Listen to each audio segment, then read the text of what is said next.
Hey guys, welcome back to the channel. So today I'm going to watch SB19, but in a different way. This is going to be year-end review. And my Patreon Mark suggested for me to watch this if I want a deeper thing of SB19 over the years. So without let's right into institutional it. cautioning and exited with one of the most decisive years any Philippine act has ever logged. Every move this year carried I mean, this year intent. has was insane Chart for them. placements across multiple markets, Like it arena says, level they dominated touring with at home, substance and sustained numbers. demand abroad, and a creative arc completed So without let's give a listen television. what she has to say. What separates this run from hype cycle is control. SB19 didn't borrow scale; they built it. On Let's so many revisit levels, SB19's honestly. monumental 2025.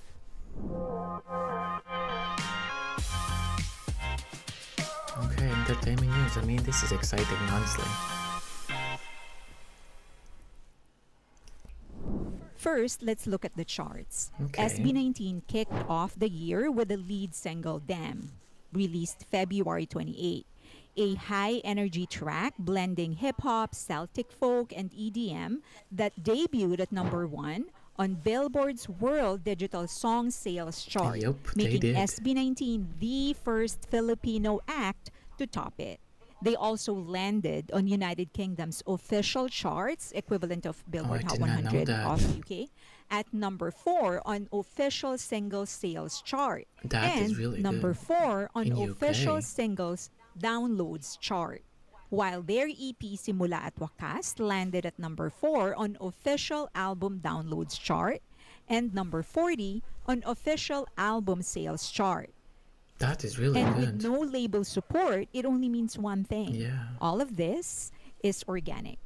It also dominated yeah. in Japan, charting at #10 on CD Japan's Top 100 annual chart for 2025. Oh, wow. They ranked alongside global heavyweights like Stray Kids, ATEEZ, Lady Gaga, and TXT. I mean, they are on the Impressive same for level. a Like, come on, you non-Japanese guys. act in a They are a world-class Japanese-focused act. retailer chart.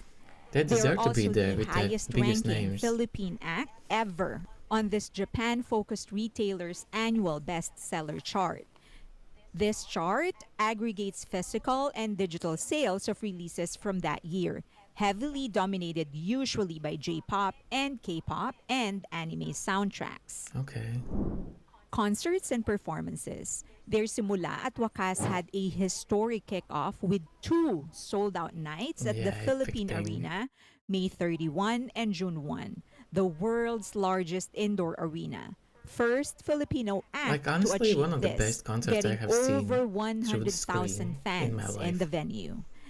Like, it Both was nights amazing. sold out rapidly. The they way won they in did the hours, songs, the prompting the rearrangements, addition like of everything. D2.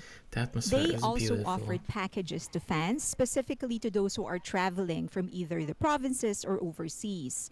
While this may be a common practice in bigger K-pop acts as they attract foreign fans, it's very new in the Philippines.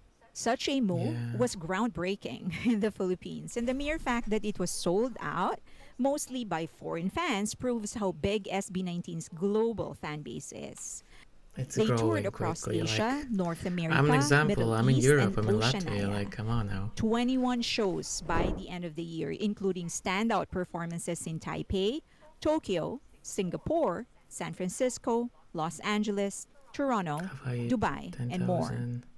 They wrapped the year up Dubai, with high 17. energy stops in Australia That's and New great. Zealand, and a powerful set as the only Filipino act at ACON 2025. The total attendance across all 21 shows would be approximately 190,000 That is fans, crazy. and that's being conservative. This breaks That's down to conservative. 110,000 in Philippine Arena for 2 shows, and all other venues combined anywhere between 75,000 to 90,000. This makes it the biggest world tour by a Philippine act to date. Yeah. What makes it even more impressive is the fact that SB19 is not supported or managed by a moneyed agency or company. They own themselves. All Yeah, negotiations, that's setups, such a flex execution, budgeting, on their promotions, behalf. and marketing are theirs to do. Yeah. Their successes are theirs and theirs alone. Yeah, no one's controlling And them. of course, there are awards. Which is also SB19 really also nice. dominated Like, every that's a major goal, I Philippine think, for award most show in artists nowadays to 2025. Filipino Music Awards, on their they own got terms. 6, including Because Artist music of the industry Year, is crazy, Concert like and it's Tour of the Year. kind of Filipino nasty. Music Awards is backed by Billboard. They also took home 8 awards at the 10th Wish Music It's Awards been a held really good year for January them. 19th at the Araneta Coliseum. SB19 won 2 group awards and 6 individual awards. Yeah, the For fact that the also group, they won Wish the Song individual awards as Collaboration of well, the like the Year level of with Glock 9 their for craft Kalakal everywhere and is Wish-clusive insane. Ballad Performance of the Year for Ilaw, their Wish Bus performance, which is great. Please watch that. Yeah, it is great. And then they have individual awards. Wish Artist of the Year for Pablo. Stell Which got is also several Wish crazy. Ballad Song of the Year, All Wish these. Breakthrough Artist of the Year, Wisher's Choice Award, while Ken got Wish Rock or Alternative Song of the Year, and then there's Josh with Wish Hip Hop Song of the Year. Yeah. In the Awit Awards Which was back in scandalous November, for they some won reason for Best some people, Global which is also mad to Collaboration me. with Moonlight, also a great song, you should check that out. And Best Rap or Hip Hop for Kalakal, and also Solo Awards for Stell, Breakthrough Artist, and Ken for Favorite Solo Artist. They also dominated P-Pop Music Awards. They got major I feel like awards like everywhere they Artist go, of the they Year, dominate at this Album point of the because Year, Song of the Year, Music Video of the Year, and Concert of like the Year. basically every major And they also got the nomination you prestigious can get, SUDI they got. Award from the National Commission for Culture and Arts for shaping Filipino music. Forbes also recognized their dominance. Yes, An they did. article published back in May 11, 2025, titled SB19 owns 20% of a Billboard chart with Dongka and Dam, broke down SB19's Billboard's World Digital Song Sales. That is a weekly top 10 ranking of the best-selling digital songs in the US from non-English or international artists. Yeah, In the week that's dated mad. May 10 to 11, 2025, It's so good, and Dongka also from Simula at it's so Wakas nice debuted to at know number that the 7. label And then or someone Damn, the lead else is not single, which taking had all the previously profits hit number 1 from them, earlier like in it the just year, goes to their own company, re-entered at number so 4. they can improve With more these and two more. Like tracks charting simultaneously, I think it's SB19 so good occupied for 2 them out of the itself 10 spots on the chart. Hence, that 20% everything they do ownership goes that to week. them, and like that This they can recognition highlighted evolve. how global fans, 18, sustained SB19's digital sales, especially those in the US. Damn was already historic as the first number 1 for a Filipino act on this chart. Yeah. Having multiple entries reinforced SB19's growing international commercial impact in 2025. And sure, awards, charts, those are great. But the best part is their creative evolution. SB19 closed their trilogy in 2025, but the ending reads more like a reset than an actual conclusion. Pagsibol, which was released in 2021, introduced growth and self-belief as a foundation. Pagtatag, released in 2023, sharpened that identity through grit and confrontation. And then there's Simula at Wakas. It turned toward reflection, closure, and renewal, acknowledging that creative journeys move in cycles, not straight lines. Together, the trilogy documents evolution, growth, maturity, and of course, continuity. Thematically, SB19 separate themselves not just because they are writing their own tracks, but because of the subject matter of the songs that they are writing. Their most acclaimed work moves beyond romance and into family, like Mapa, identity and purpose, like What or Ilaw, ambition in Go Up, mental fatigue in Mana, and resilience and collective struggle in Gento, and introspection in Liham. And that Yeah, thematic there's so breadth is much actually matched musically. weight on everything that they SB19 has do. worked across hip hop, EDM, R&B, Yeah, and the balladry, genres that they trap, touch is rock crazy. Like influenced pop, and Filipino folk elements, often they make prioritizing such a narratives and unique hybrid structure over formula. genres. Their versatility feels intentional, built around Also because meaning they all rather individually than are trend so chasing. different. They also and keep they on have pushing to their limits. make Their it collaboration together with so it Sara Geronimo, feels Umaaligid, marked a coherent, creative high and they do point. it every single It time. functions as a cinematic piece rather than a This conventional is also a single, great club, I love telling it. a complete story through both song and visuals while examining labor, value, and dignity. And it is the quality of what they offer that actually widens what Philippine pop can express and how far it can travel by expanding the themes offered to pop audiences and sustaining global reach as an independent group. They are challenging long-standing assumptions about scale, autonomy, and cultural export. For Yeah, many international listeners, they are breaking SB19 so has much become a stigma gateway about not only to P-pop where you are but to coming from. Filipino culture Like, if you itself. do the work I'm and you going do to it ruffle a great, lot of feathers with what I'm about to say. I'm still going to say it. I think they are in okay, the conversation of the most successful Filipino act globally. they are. The kind of attention that they have brought into the country when they have concerts or when they go to other countries, you can see that their fandom, the people that watch them, they're not just Filipinos.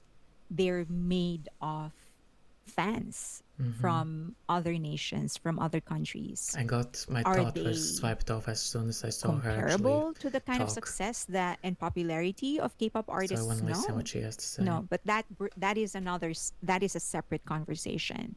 Because the truth is that when K-pop finally hit, when the sound and the aesthetics finally hit the global market, when it finally clicked, K-pop, the whole of South Korea was ready. They were ready for the tourists. They were ready for the attention.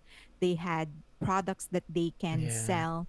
They have an entire industry that nurtures the interest of these okay. visitors and the fans towards their culture and towards their product. In other words, the country was able to nurture the second spend. They were able to fulfill it because usually foreigners, when they come to a country, they are willing to spend. But if there's nothing to spend on, and South Korea was ready for that. And I think that's the only thing lacking in Okay. SB19. They don't have that kind of backing. The government was not prepared for this. We didn't think of it. And so when Okay. they are bringing in tourists, there's like a block, a stop. They come for SB19 and that is about it. Of course there are exceptions, but that's the I frustration. mean, I feel like But Philippines again, is it such a does not beautiful change place the that fact people that would love to they have revisit. I brought would in love to so much go. success, so much attention. That does not change the fact that they have the creative marketing and commercial success that they But I brought back to the understand what Philippines, and she's they're doing saying. it organically because they are funding themselves. So they own themselves, they are managing themselves. So I think they are in the conversation of becoming the most successful Filipino act globally. I think Would love that's to hear your true, thoughts yeah. though. As always, At please the be speed that they're respectful. We're going and the here to have quality a they're going. conversation and not to fight each other. Oh, And never. as always, it's an opinion. So, and you are more than welcome to share yours. Also, please consider donating to the channel. The QR code Yeah, is on your screen go right now. do All the all funds the are good going things. to the So guys, I really enjoy what she said in this video. It was a good bunch of, like, if you didn't think that SB19 is doing great, and they're a blueprint at this point. There's so many, and they are just creating something that has not been done by Filipinos especially, and like showing that they are capable and the level that they're doing, and achievements speak for themselves, but also their humanity speaks for themselves as well. I know that there's a lot of talented people in the world, but it doesn't matter how talented you are if you don't click with people, if you don't have that human factor, there's not gonna be that affection and that flow towards each other, you know what I mean? And SB19 has that, and the fact that they have work ethic through the roof, and they have talent, and they have worked so hard, coming from not a lot to be here where they are today, is crazy. It is crazy. And what she said by then about like the difference with Korea and Philippines is that they were prepared and Philippines are not that prepared, and I can see that being in a way, like slightly. But I think that also people who haven't been there, like me, I would love to go there just to see the country, because where I'm coming from, there's nothing here like it's there. That is so unique to me. Like, I understand, like, when people live in the place, everything seems kind of mundane and like usual, but like right now I'm looking out the window and it's snowing, so for a lot of Filipinos that'll be something so unique and interesting and cool to see in real life. But for me that's normal thing, and I don't see that as anything special. You know what I'm saying? Like, I feel like if you are from different parts of the world, it's just enough to see Philippines itself. And like, obviously seeing SB19 is like a cherry on the top for everything. But I mean, I feel like Philippines probably will build on slowly but surely, as the people travel more and more to see so many new artists over there. And anyways, I'll stop here around. I really enjoyed this video. Thank you so much for watching. Leave your thoughts and comments down below. What do you think about the summary, about their achievements over this year? This year has been crazy for them, and I cannot wait and see what's gonna happen in 2026. Genuinely, like, what?